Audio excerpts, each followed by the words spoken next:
Welcome back to Tall, Dark, and Moderately Handsome.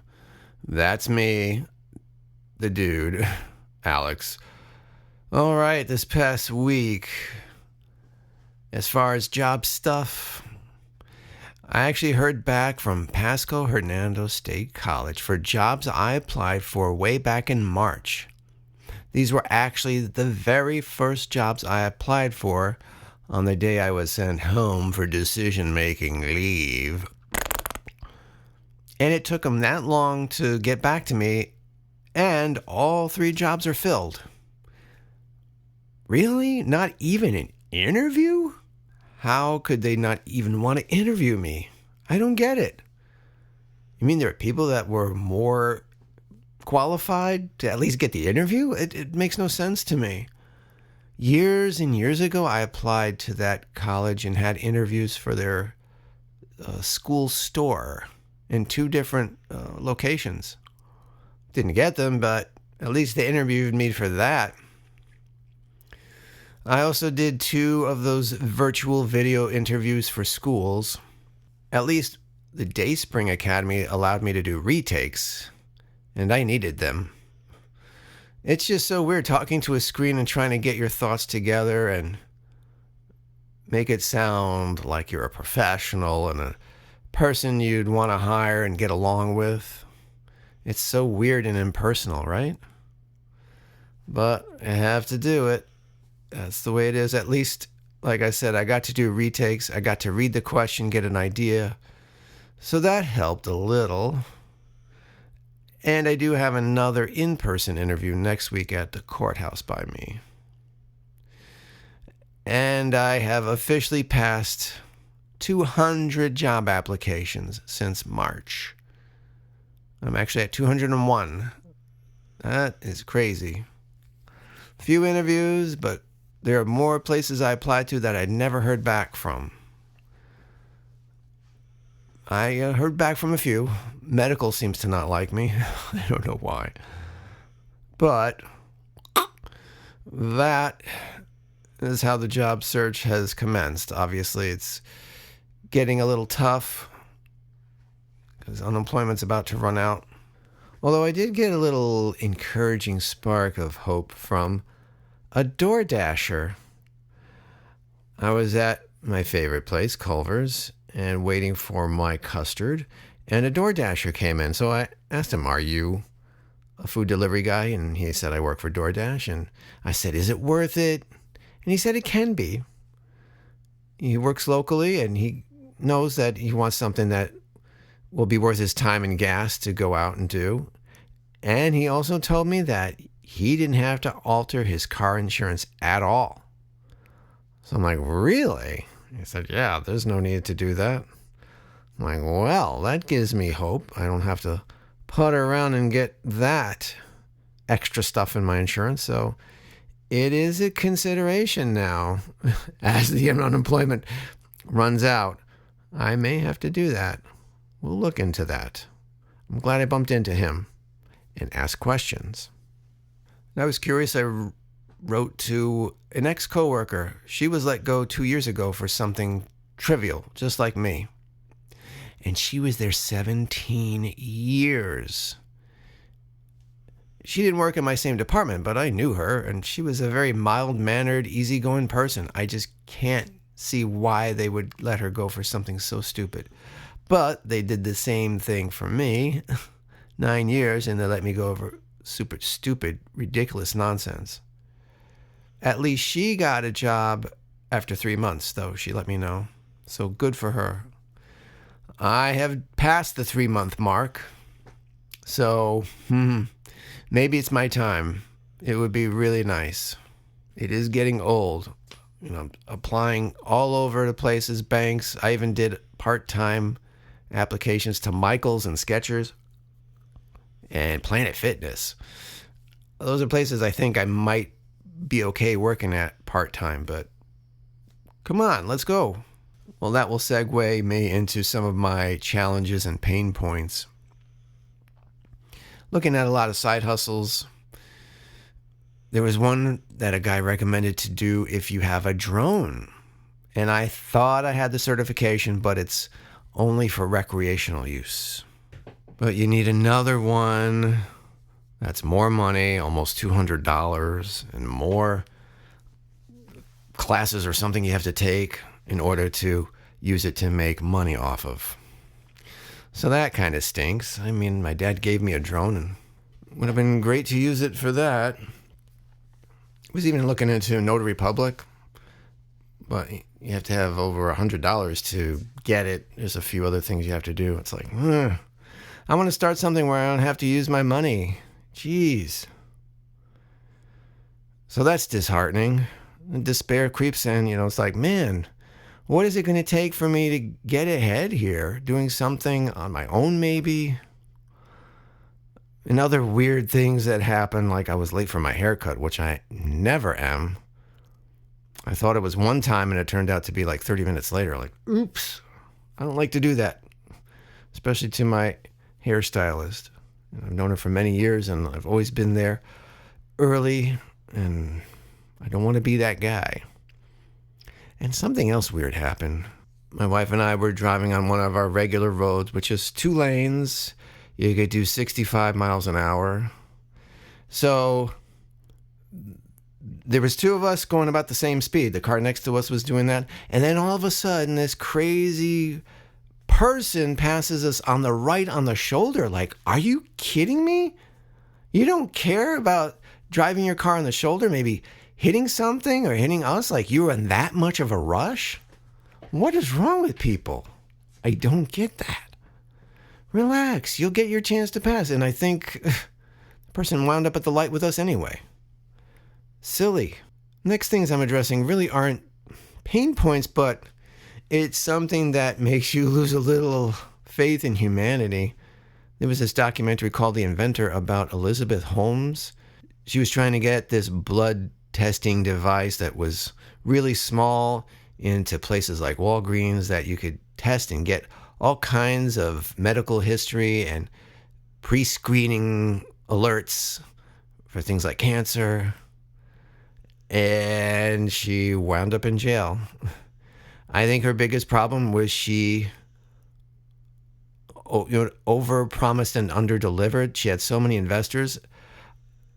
I mean, it would have been something beneficial to humankind if it had worked, but when you're talking medical, you really have to have all your bases covered. This thing was maybe the size of a small photocopier, and it couldn't do everything that she wanted it to do. I mean, she did not want to quit, didn't want to give up, but, she was, a lot of people invested in her, and it just turned out to be a bust, and she wound up going to jail for fraudulent claims and stuff like that. And that brings me to a movie based on a true story called Bad Education. This was about embezzlement, and it took place near where I used to live. It was on Long Island, New York.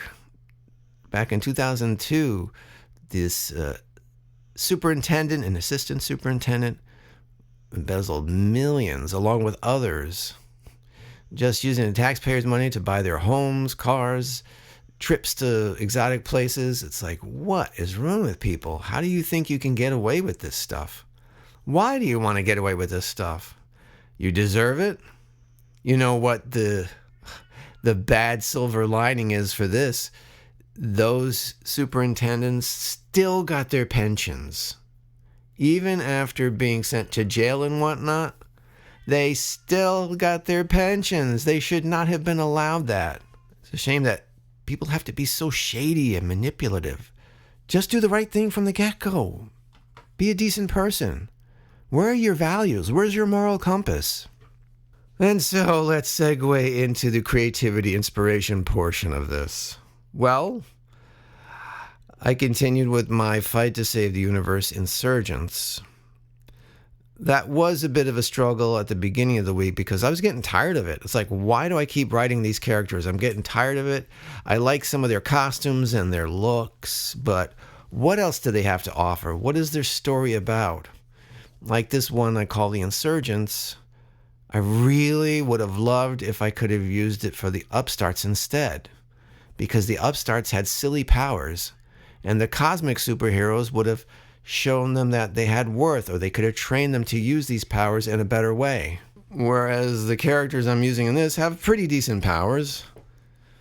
But I flipped it around. I'm like, what if the cosmic people lost their powers? Well, that's different. Never explored that. And now these new people gain powers that they have to learn to use. And now the cosmic heroes have to find a way to get their powers back. I'm like, okay, that's very different. I can work with that. And then I started writing in a comic book script style, which I borrowed from Bryan K Vaughn and his series called Saga.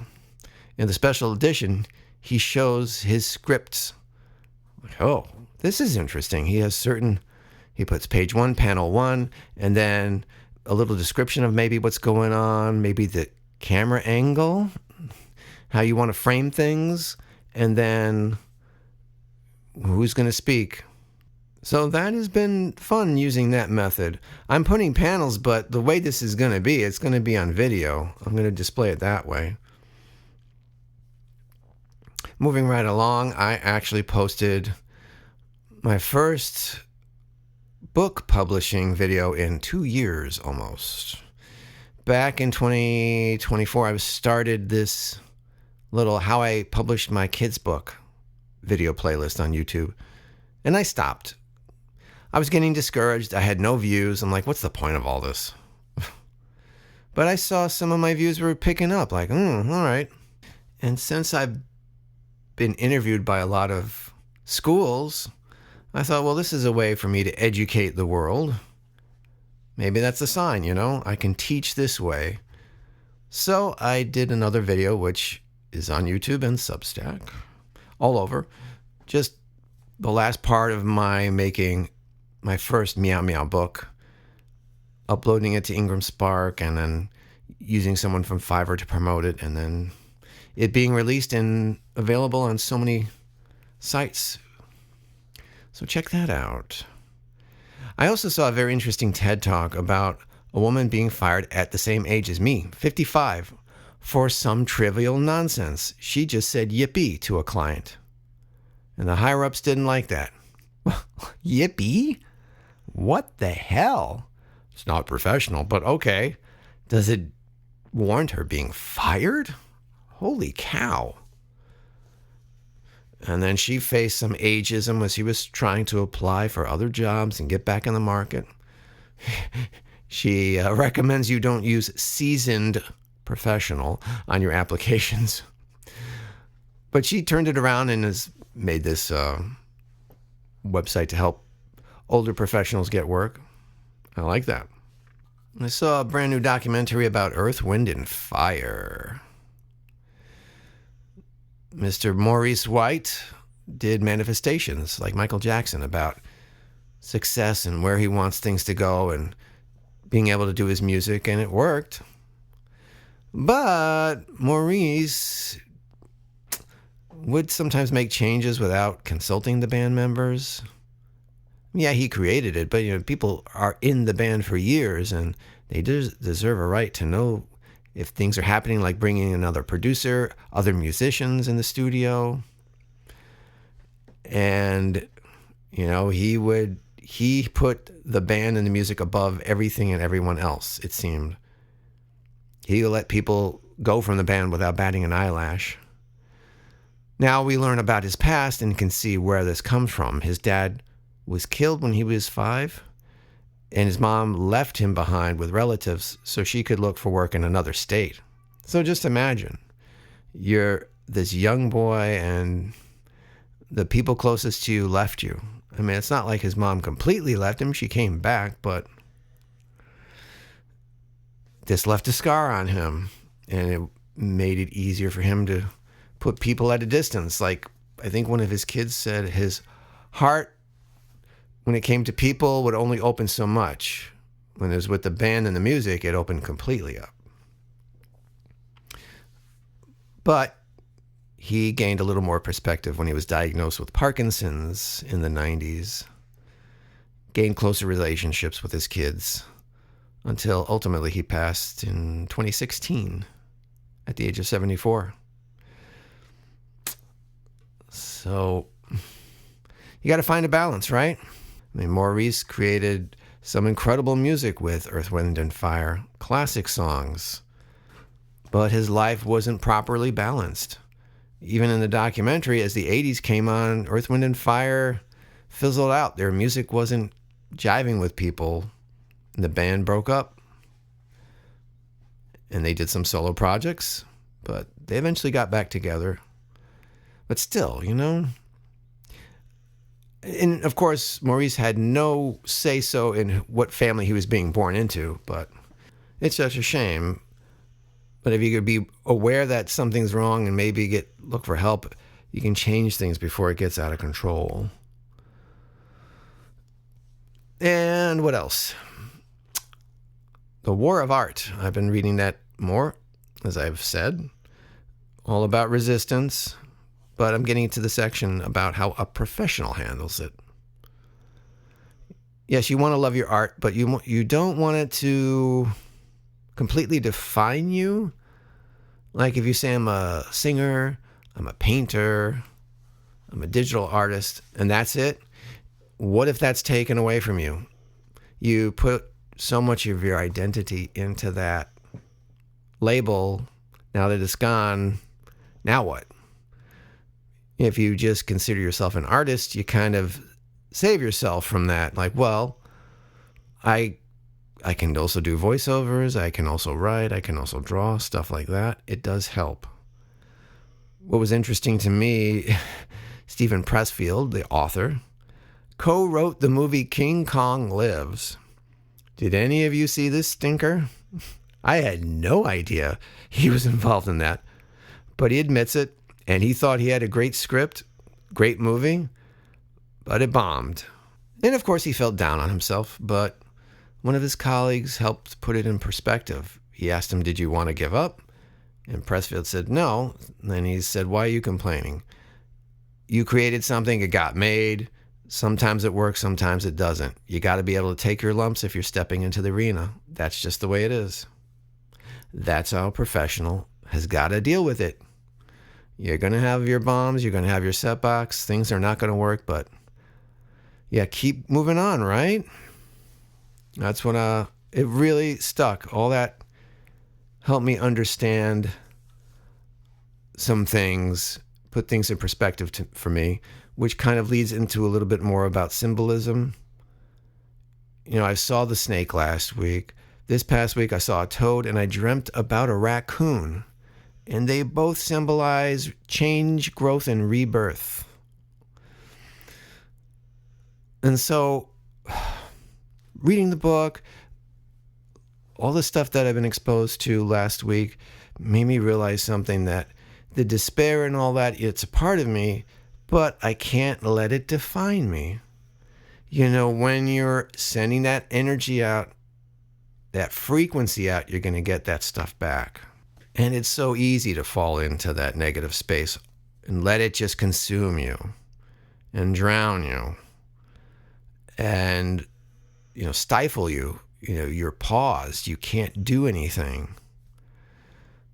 And it's just being aware of that and changing that shift. The way the War of Art explains it as a professional, it really gives me the balance and structure of knowing what I need to figure out.